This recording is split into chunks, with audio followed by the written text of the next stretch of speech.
There are women who fight back loudly, who argue at the table, who call attorneys at midnight, who make sure everyone in the room knows exactly what is being taken from them. And then there are women who are taught a different way. This is the story of Dominique Wells and the estate that 3 generations of silence have been quietly building. Dominique was 38 years old when her husband's attorney placed the divorce papers on the conference room table and said, "We'd like to resolve this quickly and cleanly." Dominique looked at the papers. She looked at the table. She looked at her husband of 6 years, Derek Wells, who was sitting across from her in a charcoal suit he had bought with a credit card that was connected to an account she had never asked him to contribute to.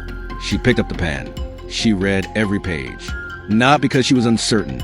She had read the same document 4 days earlier when her own attorney sent her the draft, and she had gone through it at her kitchen table at 6 in the morning with the same quiet attention she brought to every document that mattered.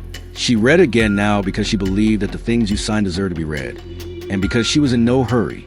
Then she signed. She thanked the notary by name. She capped the pen and placed it back on the table with the same precision with which she had picked it up. She stood, straightened her blazer, lifted her bag from the back of the chair, and walked out of the conference room without looking back. Derek watched her go. He said nothing. His attorney said nothing. There was, in that room, the particular silence of people who believe they have just won something. They had not yet seen the portfolio. Dominique had grown up in Houston's 3rd Ward, in a house her grandmother had owned outright since 1971.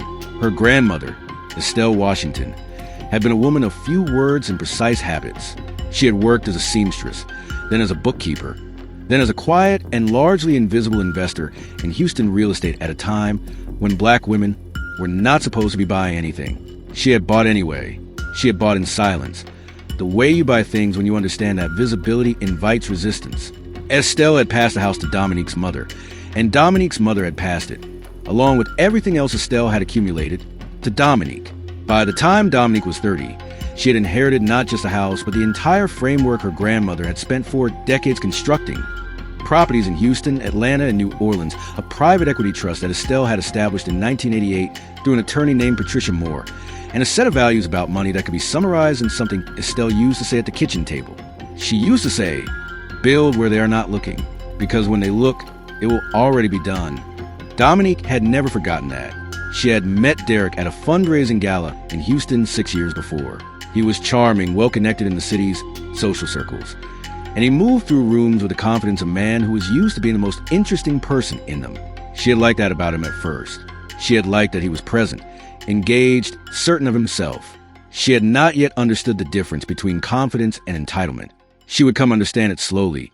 Over 6 years, through a series of moments so small and so consistent that they had the quality of water wearing down stone. The way he introduced her to events, as his wife, without her name, without her work. The way he spent freely from accounts she maintained, without once asking about them. The way he had begun, in the past 2 years, to speak about their assets as his assets, their home as his home, the life they had built together as something he built alone and generously allowed her to share. She had let it go. Each time, she had told herself it was not the hill she needed to stand on, but she had also, 2 years before the conference room, called Patricia Moore. Patricia Moore had been an estate attorney in Houston for 31 years. She had first met Dominique's grandmother in 1988, when Estelle Washington had walked into her office with a manila folder, a money order for consultation fee, and a plan so thoroughly thought through that Patricia had sat back in her chair and simply said, "Mrs. Washington, where did you learn to think like this?" Estelle had said, "Necessity." Patricia had handled the Washington family's estate ever since. She had watched Dominique grow up. She had attended Dominique's mother's funeral. She had sat across from Dominique 2 years ago and listened without interrupting as Dominique explained what she wanted to do and why and when, and at the end of it, Patricia had said only, "Your grandmother would have done exactly the same thing." The morning after she signed the divorce papers, Dominique stood in her kitchen and made coffee. She had made 2 cups every morning for 6 years. She had done it without thinking. 2 cups, side by side on the counter, one with 1 sugar, one without. She had done it on mornings when Derek was traveling. She had done it on mornings when they had argued the night before. She had done it the way you do things when they had become part of the structure of your days without your fully noticing. That morning she made 1 cup. She stood at the counter and looked at the second empty mug for a long time. It was a plain white mug with a small chip on the handle that had been there for 3 years. She had never replaced it. She picked it up, opened the cabinet, and put it away at the back. Then she drank her coffee at the kitchen window and watched the sun come up over her grandmother's city and did not cry. The mediation was scheduled for 2 weeks after the signing. Derek arrived with his attorney, a man named Calloway who had a reputation for aggressive asset negotiations and a confidence that suggested he had already spent several evenings deciding what he intended to walk away with.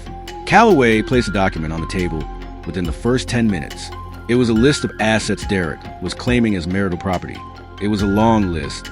It included the Houston property, the house in the 3rd Ward, the house Estelle Washington had paid for outright in 1971, the house that had never been in Derek's name, had never been used as collateral for anything Derek had done, had never in any legal or practical sense belonged to anyone in Derek's family. Derek looked at Dominique when Calloway slid the list across the table. He looked at her in the way of a man who expects a reaction and is prepared to interpret any reaction as weakness. Dominique read the list. She set it down. She looked at her own attorney. Her own attorney looked at Patricia Moore, who was seated at the far end of the table and had not yet spoken. Patricia opened the folder in front of her.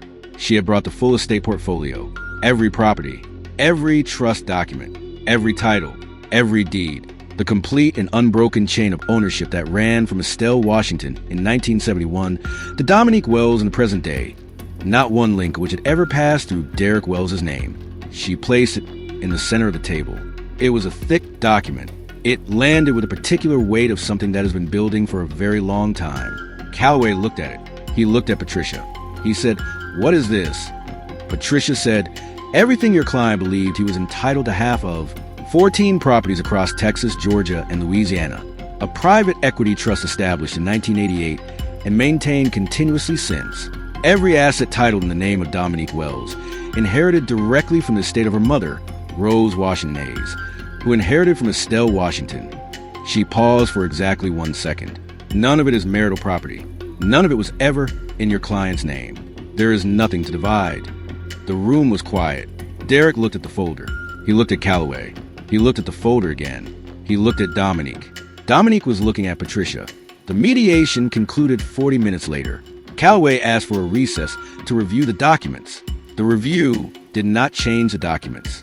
The documents were exactly what Patricia said they were, and had been for 31 years. Derek's claim collapsed with a particular speed of something that was never structurally sound to begin with.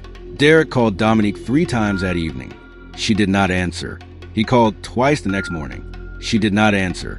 He had his attorney send a letter requesting further negotiation. Patricia's office responded in 1 sentence. "There is nothing to negotiate that belongs to your client." Derek drove past the 3rd Ward house one afternoon. About a week later, he sat outside for a while. It was a well-kept house on a quiet street. Nothing about it that would make you look twice. Nothing about it that would tell you it was the first stone in a foundation that had been growing for 50 years. He had driven past it 100 times during the marriage. He had never thought to ask whose it was. He drove home. 40 days after mediation, a Houston business publication ran a feature on Dominique's newly announced real estate investment fund, a vehicle that would use a portion of the Washington family estate to develop affordable housing across the 3rd Ward and beyond. The journalist asked Dominique about the fund's origins, about where the capital came from, about how a woman builds something like this. Dominique thought for a moment. Then she said, "My grandmother built in silence because no one would let her build out loud. She taught my mother. My mother taught me. We have been building for 50 years in rooms where nobody was looking. This fund is just the first time we're letting anybody look." She smiled, not for the camera, not for the journalist. The smile of a woman who was standing on ground that was prepared for her before she was born. She walked back inside. Patricia Moore drove home from her office that evening. She had read the article on her phone in the parking garage before starting the car. She had read it twice. Then she had sat in the car in her driveway for a while, the engine off, the article still glowing on the phone in her hand. She thought of Estelle Washington. She thought of the day in 1988 when a woman she had never met walked into her office with a manila folder and a money order and a plan that was so complete, so quietly certain of itself, that Patricia had known within 10 minutes she was in the presence of something rare. She thought of the 31 years between that day and this one, the documents filed and maintained, the properties acquired, the trust grown, the daughter who had carried it, the granddaughter who had carried it further. She looked at her house.